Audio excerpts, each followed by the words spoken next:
Hi, I'm Kelsey from Just Sew, and this is my introduction video to our Market Day Block of the Month Club.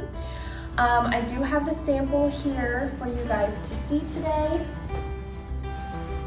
And I'm just going to give you guys a few pointers and tips to launch this subscription.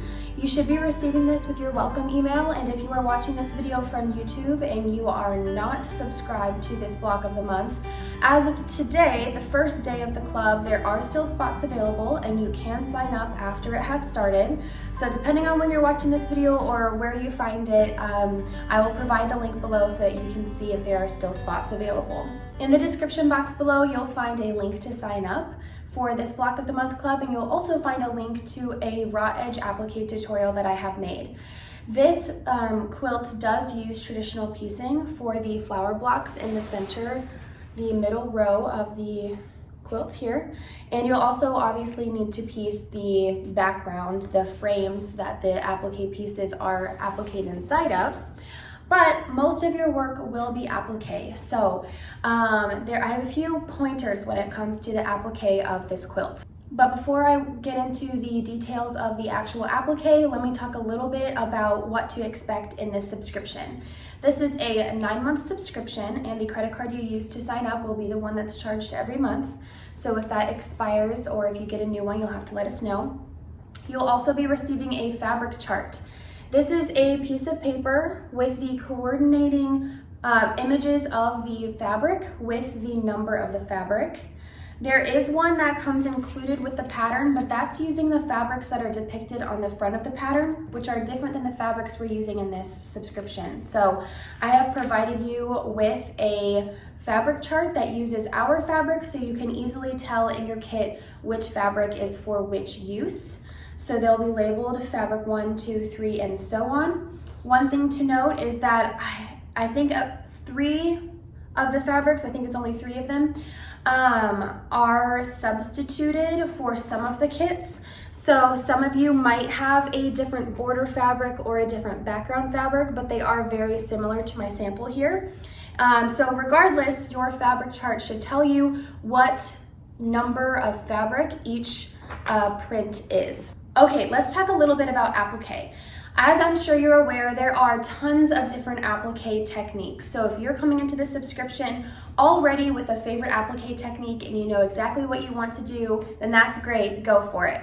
But if this is one of your first times appliquing and you're not quite sure what you're going to do in this subscription, I have a couple of tips for you. So originally when I was setting out to make this sample, I was going to make this sample using multiple different applique techniques and show you guys lots of different kinds you can use, and then you can pick from all of them. However, as I tried different applique techniques, I realized that some of them were much harder on this pattern than others. As you can see with the apron block here, there's a scalloped bottom to that apron. So a lot of curves there. And same thing on this apron down here. For this pumpkin and bunny, the ears and the stem of the pumpkin are quite small. And then for the car, we have these tiny slivers here. And as I attempted with all of these different shapes to do both the starch method, which is when you starch the 1/4 inch seam allowance, if you will, of your applique to turn it over so that there's no raw edges, I found that was a little bit more difficult. If that's something that you already, like I said, you already know how to do that and that's your favorite method of applique, by all means, please go do that. But if this is your first time, I wouldn't suggest trying that out on this pattern. It was a little bit hit or miss depending on the shape, and I would rather do the same applique technique throughout instead of, well, this technique works on this block, but this technique doesn't work on that block, and da-da-da-da-da. So that is my suggestion about the starch method.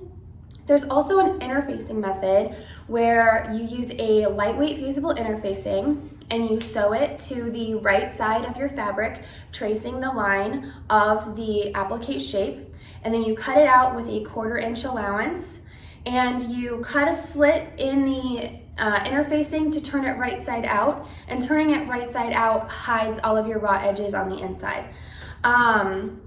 That also was a bit hit or miss depending on the shape. For instance, the stem of the pumpkin and the bunny ears were so small that that was much more work than it was worth. So I just wanted to let you guys know, in case your hope for this project was to try a lot of different applique techniques or maybe a more complicated one, you are still more than welcome to try it, but I tried all of those and they weren't my favorite. So I decided to do this whole project using raw edge applique.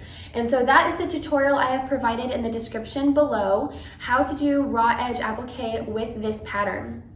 One material that raw edge applique is going to require is an interfacing such as heat and bond, which is what I suggest. It's paper on one side, it's fusible, it's perfect for that technique, and that is not included in this subscription. The reason is that depending on what applique technique you choose, depends on what materials you need. We're not providing starch for the starch method, we're not providing the lightweight interfacing for that method, we're not providing the heat and bond for the raw edge method, because it's up to you what you decide to do with it. So if you decide to do raw edge applique and you need some heat and bond, please just let us know. We do sell it. It's relatively cheap per yard, $2 to $4 per yard, I think. So just let us know if you'd like us to include that in your next kit, and we'd be more than happy to do so. I also want to make sure that you know that when you finish a quilt from one of our subscriptions, you get 10% off your edge-to-edge long arm service at Just Sew. So once you finish this project, make sure you send it over to us for all of your quilting needs. Okay guys, those are all of the tips and techniques and pointers that I have for you to get started on this Market Day Block of the Month Club. If our club is full when you find this video and you would like to sign up, and we don't have any more spots available, we might still have patterns available. So please still reach out to us to see what your options are. If you are already a member of this club, then we will be in communication with you via email about your monthly kits. I hope that you enjoy this project as much as I did, and I hope that you also join our Facebook group, Just Sew Along, to post pictures of your progress each month, as well as your finished product when you're done. Have a nice day and happy sewing!